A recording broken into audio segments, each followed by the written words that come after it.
कभी कभी कुछ कहानियां बच्चों के खेल जैसी सीधी साधी लगती हैं, पर उनके अंदर इंसानी रिश्तों की पूरी दुनिया छिपी होती है। जैनेंद्र कुमार की कहानी खेल बिल्कुल ऐसी ही है। ये कहानी है कुछ बनाने की, उसे बिखरते देखने की और फिर उसी बिखराव में एक नया और भी गहरा रिश्ता बनाने की। तो चलिए इस कहानी की परतों को एक एक करके खोलते हैं। कहानी की शुरुआत ही देखिए कितनी खूबसूरत है। मौन मुग्ध संध्या स्मित प्रकाश से हंस रही थी। ये पंक्तियां हमें सीधे गंगा के किनारे ले जाती हैं, जहां शाम घिर रही है। ये सिर्फ एक सीन नहीं बना रही, बल्कि एक ऐसी शांत और जादुई दुनिया की नींव रख रही है जहां कुछ बहुत ही खास होने वाला है। तो कहानी का पहला हिस्सा है सृजन का, क्रिएशन का। और इसके केंद्र में है एक छोटी सी बच्ची सुरबाला, जो रेत से सिर्फ एक घर नहीं बल्कि अपनी कल्पना का एक पूरा का पूरा स्वर्ग बना रही है। जरा सोचिए, वो पूरी तरह से अपने काम में खोई हुई है। उसके नन्हे हाथ बड़ी सावधानी से गीली रेत को एक आकार दे रहे हैं। ये कोई मामूली खेल नहीं है, ये तो एक कला है, एक साधना जैसी है। और देखिए, ये रेत का घर सिर्फ रेत का घर नहीं है, ये सुरबाला के मन का नक्शा है। वो एक ऐसी दुनिया बना रही है जिसके नियम वो खुद तय करती है।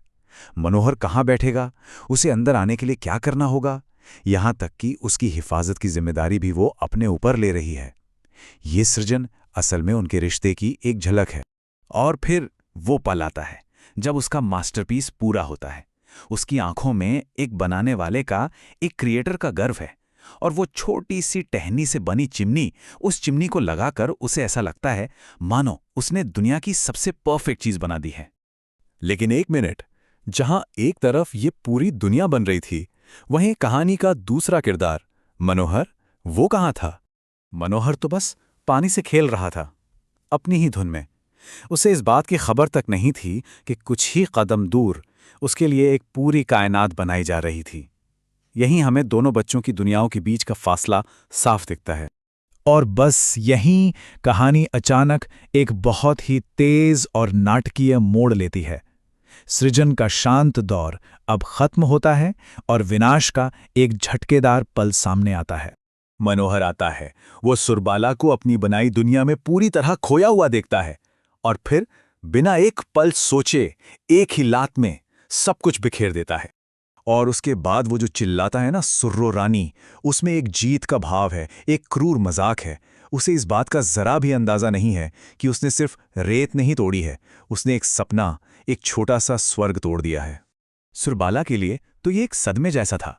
सोचिए, जिस स्वर्ग को वो उस एक इंसान के साथ बांटना चाहती थी, उसी ने उसे एक पल में तबाह कर दिया।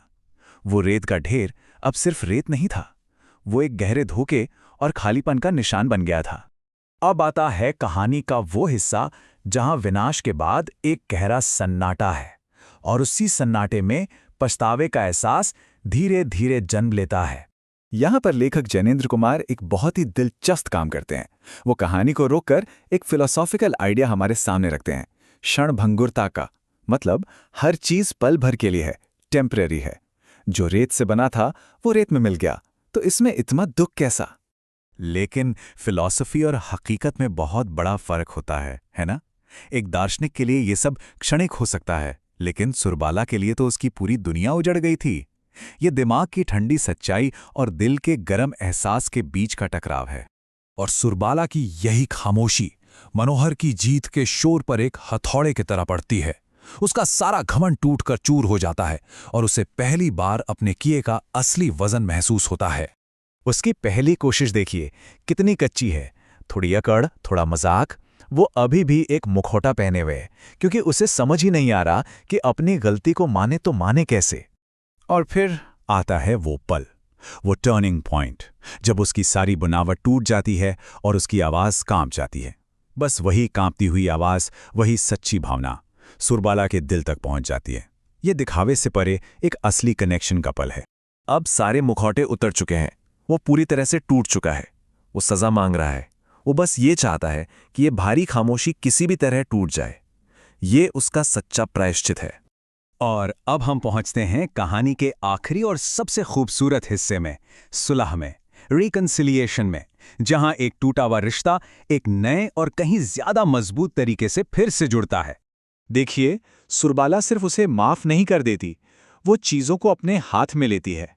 वो मनोहर से कहती है, चलो इसे फिर से बनाओ। और इस बनाने की प्रक्रिया में वो दोनों शामिल होते हैं। ये सिर्फ नुकसान की भरपाई नहीं है, ये रिश्ते को फिर से गढ़ना है, साथ मिलकर। मनोहर गंगा जल लाता है, एक तरह से उनकी इस नई साझा रचना को पवित्र करने के लिए। ये एक बहुत ही प्यारा और सिंबॉलिक जेस्चर है। ऐसा लगता है मानो अब सब कुछ ठीक हो गया है ना? लेकिन कहानी अभी खत्म नहीं हुई। तभी कहानी का सबसे शक्तिशाली और हैरान कर देने वाला मोड़ आता है। सुरबाला उस नए बने भाड़ को एक लात मारकर गिरा देती है।